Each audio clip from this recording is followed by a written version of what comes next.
जो सभी बैठे हैं उनको भी मैं शुभकामनाएं देता हूं। और जब ये यात्रा पांचों चरण समाप्त कर वापिस हैदराबाद पहुंचेगी, 119 विधानसभाओं का दौरा कर पहुंचेगी, मुझे विश्वास है कि 2024 में भारतीय जनता पार्टी की सरकार की नींव डालकर वापिस आए।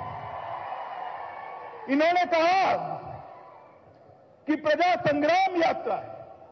ये संग्राम किस चीज के लिए है? किस चीज के लिए संग्राम है? ये संग्राम है मजलिस से डरकर चलने वाली सरकार के खिलाफ। ये संग्राम है। ये संग्राम है परिवारवाद चलाने वालों के खिलाफ संग्राम।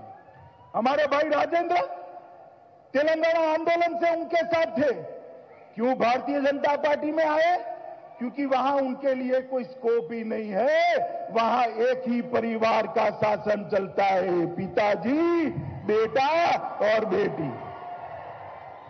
ये संग्राम मोदी जी के नेतृत्व में पूरे देश भर के अंदर विकास का जो यज्ञ चल रहा है, इससे आज तेलंगाना पिछड़ रहा है। तेलंगाना के गरीबों के लिए संग्राम है। ये संग्राम तेलंगाना के आदिवासियों के लिए संग्राम है। ये संग्राम तेलंगाना के दलितों के लिए संग्राम है। और ये संग्राम तेलंगाना की माताओं और बहनों की सुरक्षा के लिए संग्राम है। और मैं आपको बताता हूं, अगर कोई समझता है कि ओबीसी के शरण में जाने से हम बच जाएंगे, तो मैं बताकर जाता हूं, तेलंगाना की जनता आज से जागरूक हो रही है। ओबीसी के शरण में जाकर आप नहीं बच सकते हो, नहीं बच सकते हो। दिन ब दिन तेलंगाना की जनता भारतीय जनता पार्टी को स्वीकार करेगी। लोकसभा के चुनाव में 20% से ज्यादा वोट दिए। हमने करीमनगर, नजीमाबाद, आदिलाबाद और सिकंदराबाद 4 सीटें जीती और 3 सीटों पर हम बहुत नजदीक आकर हारे। 3 सीटों पर। मैं बताता हूं आपको, अगले चुनाव में सारी की सारी सीटें मोदी जी की झोली में तेलंगाना की जनता ने।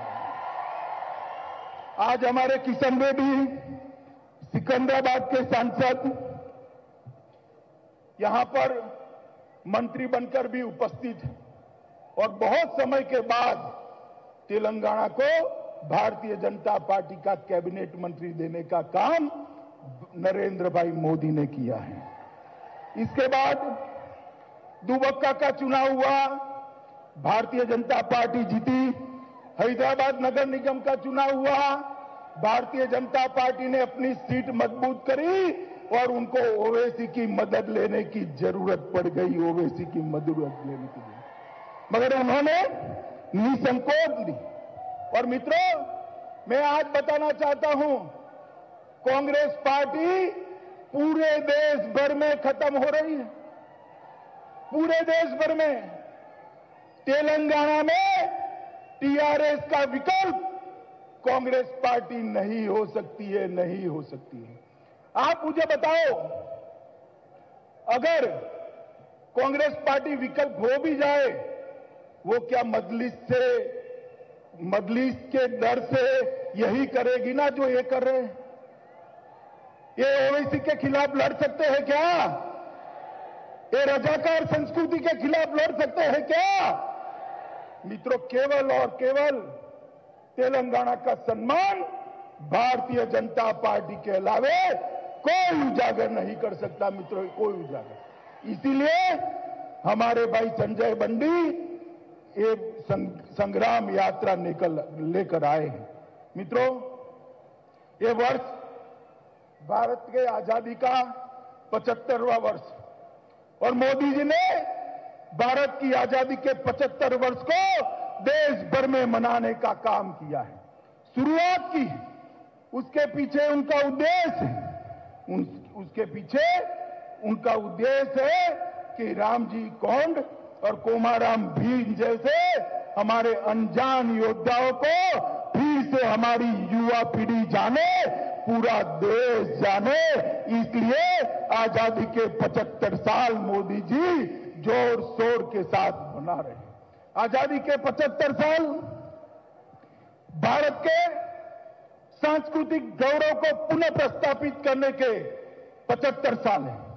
भारत की आजादी का लड़ाई का, भारत की आजादी के संग्राम का गौरव पुनर्जीवित करने के 75 साल की हमारी ये पेशकश है।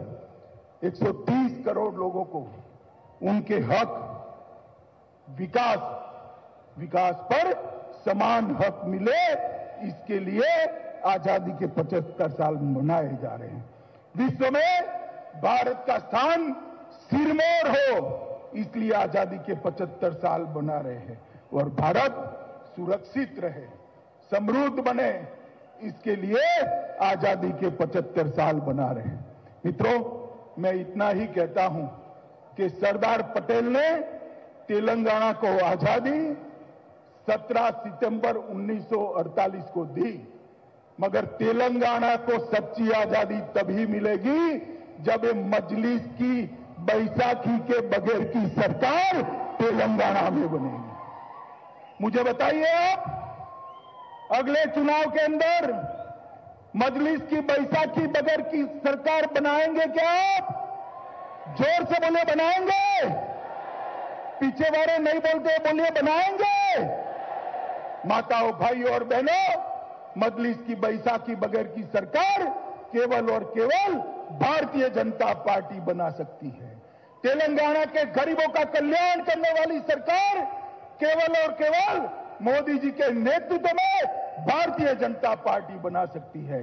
और परिवारवाद को मुक्त करने वाली, परिवारवाद से तेलंगाना को मुक्त करने वाली सरकार केवल और केवल भारतीय जनता पार्टी बना सकती है। मित्रों, आज मैं यहां आया हूं तब इतना जरूर कहने चाहता हूं कि तेलंगाना के अंदर धर्म के आधार पर एक रिजर्वेशन दिया गया है। आरक्षण धर्म के आधार पर कभी नहीं होना चाहिए। ये भारतीय जनता पार्टी की नीति है। धर्म के आधार पर दिए गए आरक्षण का हम विरोध करते हैं। ये संविधान सम्मत नहीं है, इसको तुरंत रद्द करना चाहिए। मित्रों, मैं आज यहां आया हूं तब इतना ही कहना चाहता हूं कि टीआरएस की सरकार जो है, चंद्रशेखर राव की सरकार है, उसका चुनाव चिन्ह कार है। कार क्या है भाई, बोलो तो? कार है ना? आप मुझे बताओ, कार को पहिए चलाते हैं या स्टीयरिंग चलाता है? कौन चलाता है? स्टीयरिंग चलाता है ना? ये कार तो टीआरएस की है, चंद्रशेखर राव की है, मगर इसका स्टीयरिंग ओवैसी के हाथ में है। ऐसी कार, ऐसी गाड़ी तेलंगाना का भला कर सकती है क्या? कर सकती है क्या? मित्रों, मैं आज आपको इतना कहना चाहता हूं कि 1400 से ज्यादा, 370 से ज्यादा युवाओं का जीवन का अंत पुलिस फायरिंग में हुआ था तेलंगाना राज्य के लिए, और 1400 से ज्यादा लोगों ने आत्महत्या की है। हमने ऐसे तेलंगाना के लिए ये गौरव दिया था, आंदोलन किया था और बलिदान दिया था, जो तेलंगाना के गौरव को पुनः प्रस्थापित कर पाए। मैं आज इस ऐतिहासिक दिन पर, हैदराबाद विमोचन दिवस पर, मोदी जी के जन्मदिन पर और विश्वकर्मा दिन पर आप सभी को वादा कर कर जाता हूं, एक बार भारतीय जनता पार्टी की सरकार बनाइए, हम यहां पर तेलंगाना के गौरव को हमेशा हमेशा के लिए प्रस्थापित करने का काम करें। मित्रों, आज मैं यहां आया हूं इस वक्त संजय बंडी के नेतृत्व में हमारी सरकार, हमारी संग्राम यात्रा चल रही है, और उसमें चुनाव तो जब आएगा तब आएगा, मगर 119 के 19 विधानसभाओं में भारतीय जनता पार्टी जन जागृति के लिए आगे बढ़ने वाली है। इसके पहले हमारे भाई राजेंद्र का चुनाव आने वाला है। आगे आओ राजेंद्र, आगे आओ यार।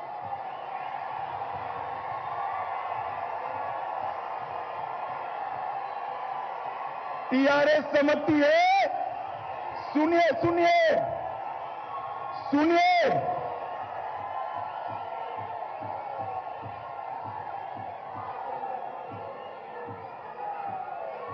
टीआरएस समझती है हर चुनाव पैसों से जीता जाता है। मैं पूछना चाहता हूं कि तेलंगाना की जनता क्या तय करेगी? एक सेवाभावी कार्यकर्ता को तय करेगी या पैसों की राजनीति को तय करेगी? क्या राजेंद्र जी को जिताएंगे? सब जोर से बोले, जिताएंगे? पैसों की राजनीति को अलविदा कहेंगे? परिवारवाद की राजनीति को अलविदा कहेंगे? 24 में तेलंगाना में भाजपा सरकार बनाएंगे, पक्का बनाएंगे। सभी सीटें मोदी जी की झोली में डालेंगे।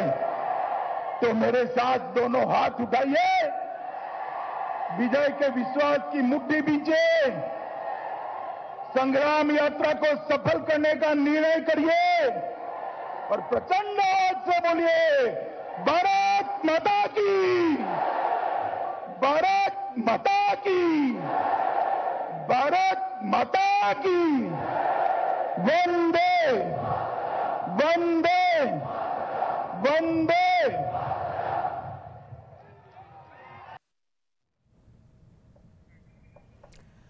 तो आप सीधे इस वक्त मंच से गृहमंत्री अमित शाह को सुन रहे थे। जबरदस्त उद्घोष वहां से उन्होंने किया कि अगले चुनाव में बीजेपी की सरकार आप राज्य में बनाएं, लेकिन इसके अलावा मुख्यमंत्री पर भी जबरदस्त निशाना साधा और उन्होंने कहा कि शायद केसीआर ये भूल गए हैं कि कई वर्षों पहले उन्होंने ये कहा था कि 17 सितंबर को तेलंगाना मुक्ति दिवस के रूप में मनाया जाएगा।